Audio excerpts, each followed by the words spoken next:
एक बार की बात है, एक राजा शिकार करने के लिए वन में गए। एक हिरण को देखकर उन्होंने अपने घोड़े को उसके पीछे दौड़ाया।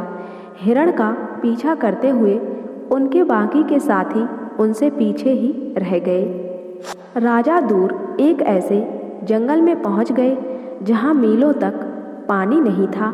राजा को प्यास ने बहुत ही ज़्यादा व्याकुल कर दिया था।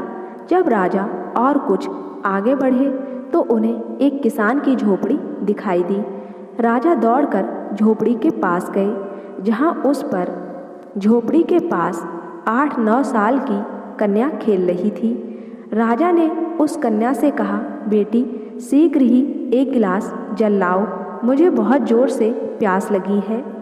उस कन्या ने राजा को आम मुसाफिर समझकर एक खाट लगाकर डाल दी और बैठने के लिए कहा और जल का एक गिलास लाकर राजा के हाथ में थमा दिया।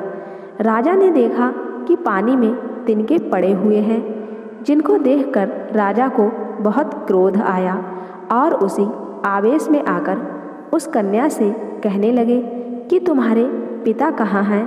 कन्या ने उत्तर दिया, मिट्टी को मिट्टी में मिलाने गए हैं। राजा को लड़की पर और ज़्यादा गुस्सा आ गया, लेकिन प्यास लगी थी, जल पीना था, इसलिए राजा ने क्रोध को दबाकर कहने लगे कि और साफ जल लाओ। वह कन्या जल लाने के लिए फिर से झोपड़ी के अंदर गई। इतने में ही उस लड़की का पिता भी आ गया। उसने तुरंत राजा को पहचान लिया और उसने प्रणाम किया राजा को और कहने लगा कि हुजूर, आप एक गरीब की झोपड़ी में कैसे पधारे। राजा कहने लगे कि मैं शिकार करने के लिए वन में आया था, अपने साथियों से बिछड़कर दूर आ गया हूँ। मुझे बहुत जोर की प्यास लगी थी। यहाँ तुम्हारी कन्या से मैंने जल मांगा, तब तुम्हारी कन्या जल में तिनके डालकर ले आई।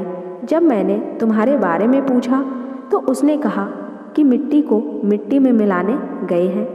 कन्या के पिता कहने लगे, हुजूर, कन्या ने ठीक ही उत्तर दिया है।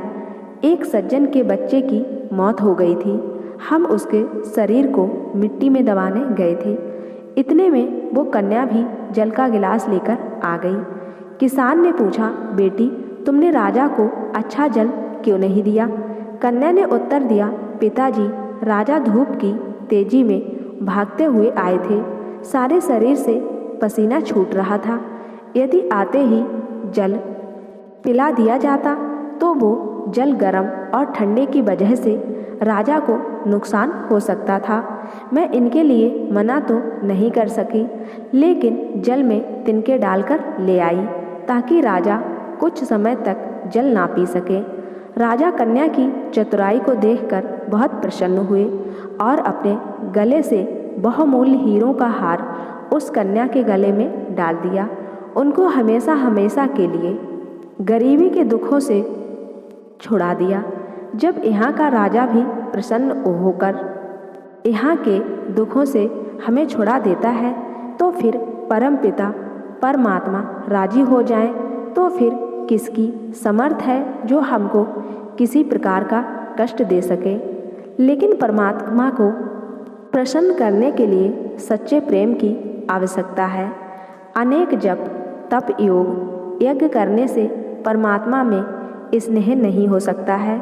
जिसने अपने मन और इंद्रियों को अपने बस में नहीं किया है, उसका किया हुआ जप योग आदि उस हाथी के स्नान के समान है जो नदी में नहाने के बाद धूल को अपने सब अंगों पर डाल लेता है। तो दोस्तों, कहानी कैसी लगी हमें कमेंट करके ज़रूर बताएं, और कहानी अच्छी लगी हो तो वीडियो को लाइक शेयर ज़रूर कर देना। साथ ही मेरे चैनल को भी सब्सक्राइब कर लेना और बेल आइकन को प्रेस करके ऑल पे क्लिक कर देना, जो ऐसी ही खूबसूरत कहानी आपको मिलती रहे।